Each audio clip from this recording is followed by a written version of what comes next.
صحرا کی उस पुरस्रार रात की कोख से जिस सुबह ने जन्म लिया, वो किसी भी सहराई सुबह से मुख्तलिफ नहीं थी, मगर उस सुबह के उजाले ने अपने तारीक सीने में एक राज छुपा लिया था, जिसकी कीमत इस सल्तनत इस्लामिया जितनी थी, जिसके क़याम और इस्तेहकाम का ख्वाब सलाहुद्दीन अय्यूबी ने देखा और इसकी ताबीर का अज़म लेकर जवान हुआ था।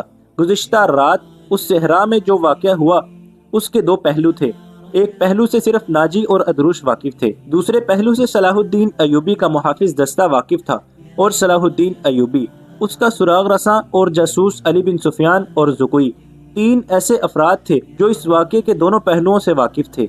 सलाहुद्दीन अय्यूबी और उसके स्टाफ को नाजी ने निहायत शानो शौकत और अकीदत मंदी से रुखसत किया।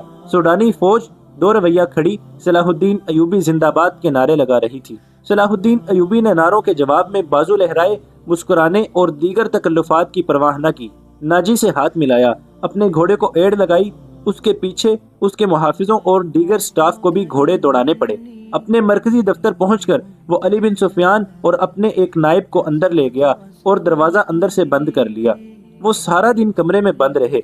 सूरज गुरूब हुआ, रात तारीक हो गई। कमरे के अंदर खाना तो दूर, पानी भी नहीं गया। रात खासी गुजर चुकी थी जब तीनों बाहर निकले और अपने अपने घरों को रवाना हुए। अली बिन सुफियान उनसे अलग हुआ तो मुहाफिजों के दस्ते के कमांडर ने उसे रोक लिया और कहा, मोहतरम, हमारा फर्ज है कि हुक्म माने और जुबानें बंद रखें, लेकिन मेरे दस्ते में एक मायूसी और बेइत्मीनानी पैदा हो गई है। खुद मैं भी इसका शिकार हो रहा हूँ। कैसी मायूसी? मुहाफिज कहते हैं कि एक फौज को शराब पीने की इजाजत है तो हमें उससे क्यों मना किया गया है? कमांडर ने कहा, अगर आप मेरी शिकायत को गुस्ताखी समझें तो सजा दे दें, लेकिन मेरी शिकायत सुन लें। हम अपने अमीर को खुदा का बरगुजीदा इंसान समझते थे और इस पर दिलो जान से फिदा थे, मगर रात उसके खैमे में एक रकासा गई थी। अली बिन सुफियान ने उसकी बात पूरी करते हुए कहा, तुमने कोई गुस्ताखी नहीं की। गुनाह अमीर करे या गुलाम, सजा में कोई फर्क नहीं। गुनाह बहरहाल गुनाह है। मैं तुम्हें यकीन दिलाता हूँ कि रकासा और अमीर मिस्र की खुफिया मुलाकात के साथ गुनाह का कोई ताल्लुक नहीं था। ये क्या था अभी नहीं बताऊंगा।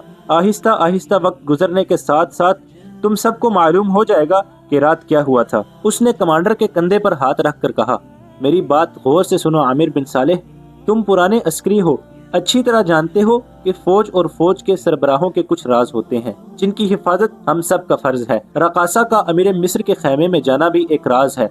अपने जांबाजों को किसी शक में न पड़ने दो और किसी से जिक्र तक न हो कि रात क्या हुआ था। अली बिन सुफियान की काबिलियत और कारनामों से ये कमांडर आगाह था, मुतमईन हो गया और उसने अपने दस्ते के शकूक रफा कर दिए। अगले रोज सलाहुद्दीन अय्यूबी दोपहर का खाना खा रहा था कि उसे इत्तला दी गई कि नाजी मिलने आया है। सलाहुद्दीन अय्यूबी खाने से फारिग होकर नाजी से मिला। नाजी का चेहरा बता रहा था कि घबराया हुआ है और गुस्से में भी है। उसने हकलाने के लहजे में कहा, काबिल सद एहतराम अमीर, क्या ये हुक्म आपने जारी किया है कि सूडानी मुहाफिज फौज के 50,000 नफरी मिस्र की इस फौज में मुदगम कर दी जाएगी जो हाल ही में तैयार हुई है? हाँ नाजी, सलाहुद्दीन अय्यूबी ने तहम्मुल से जवाब दिया। मैंने कल सारा दिन और रात का कुछ हिस्सा सर्फ करके और बड़ी गहरी सोचो विचार के बाद ये फैसला तहरीर किया है कि जिस फौज के तुम सालार हो उसे मिस्र की फौज में इस तरह मुदगम कर दिया जाए कि हर दस्ते में सूडानियों की नफरी सिर्फ 10% हो। और तुम्हें ये हुक्म भी मिल चुका होगा कि तुम अब इस फौज के सालार नहीं होगे, तुम फौज के मरकजी दफ्तर में आ जाओगे। आली मुकाम, नाजी ने कहा, मुझे किस जुर्म की सजा दी जा रही है? अगर तुम्हें ये फैसला पसंद नहीं तो फौज से अलग हो जाओ। सलाहुद्दीन अय्यूबी ने कहा, मालूम होता है मेरे खिलाफ साजिश की गई है। नाजी ने कहा, आपके बुलंद दिमाग और गहरी नजर को छानबीन कर लेनी चाहिए। मरकज में मेरे बहुत से दुश्मन हैं मेरे दोस्त। सलाहुद्दीन अय्यूबी ने कहा, मैंने ये फैसला सिर्फ इसलिए किया है कि मेरी इंतजामिया और फौज से साजिशों का खतरा हमेशा के लिए निकल जाए, और मैंने ये फैसला इसलिए किया है कि फौज में किसी का ओहदा कितना ही ऊंचा क्यों ना हो और कोई कितना ही अदना क्यों ना हो, वो शराब ना पिए, हुल्लड़बाजी ना करे और फौजी जश्नों में नाच गाने ना हो। लेकिन आली जाह, नाजी ने कहा, मैंने हुजूर से इजाजत ले ली थी और मैंने शराब और नाच गाने की इजाजत सिर्फ इसलिए दी थी कि इस फौज को इसकी असल हालत में देख सकूं जिसे तुम मिलत इस्लामिया की फौज कहते हो। मैं 50,000 नफरी को बरतरफ नहीं कर सकता। मिस्री फौज में उसे मुदगम करके उसके किरदार को सुधार दूंगा। और ये भी सुन लो कि हम में कोई मिस्री, सूडानी, शामी और अजमी नहीं है। हम मुसलमान हैं।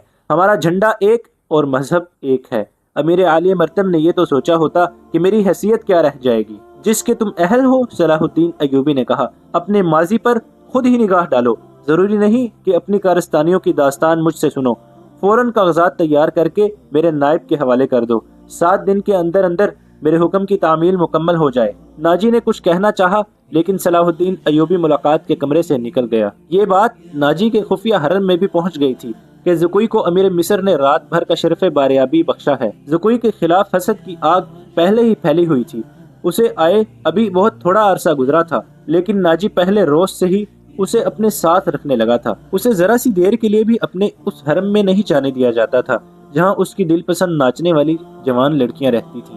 زکوی کو اس نے الگ کمرہ دیا تھا۔ انہیں یہ تو معلوم نہ تھا کہ ناجی اسے صلاح الدین ایوبی کو موم کرنے کی ٹریننگ دے رہا ہے اور وہ کسی بہت بڑے تخریبی منصوبے پر کام کر رہا ہے۔